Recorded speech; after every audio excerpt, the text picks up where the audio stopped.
Ruzsik István vagyok. Életem 1978-ban kötődött össze a vendéglátással. Ekkor kezdtem el tanulmányaimat a Keszthelyi Vendéglátóipari Szakközépiskolában.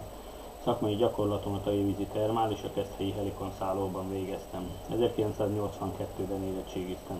82-83-ban az élelmiszerhigiéniai ellenőrző szolgálatnál dolgoztam, majd Bajára kerültem a Dunatáji Vendéglátóvállalat Duna szállodájába, ahol felszolgálóként dolgoztam. 1988-tól a Hutter Subovicában és a Véndió étteremben folytattam a felszolgálást. 1992-ben a Nestlé és a Gasztronómia Szövetség által szervezett szakmai versenyen az aranyérmes díszasztalommal elnyertem az aranysapkadíjat.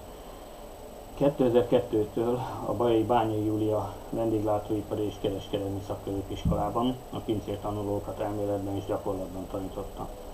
2006-ban végeztem a Budapesti Gazdasági Főiskola Kereskedelmi Vendéglátóipari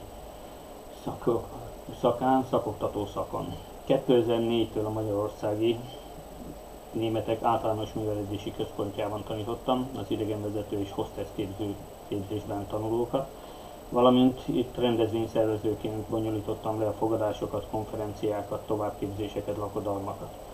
2010-ben ugyanezt a munkát folytattam a Sodexo Magyarország Kft-nél, amely 2011-ig tartott. 2011-ben visszakerültem a Duna Hotelbe, azonban ekkor már étteremvezetőként.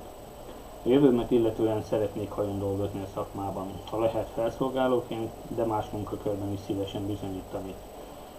Tulajdonságaim közül úgy gondolom a szakmai tudásom mellett leginkább a megbízhatóság, pontosság, rendszerezett őszinteség az, amely leginkább minősíti a munkámat.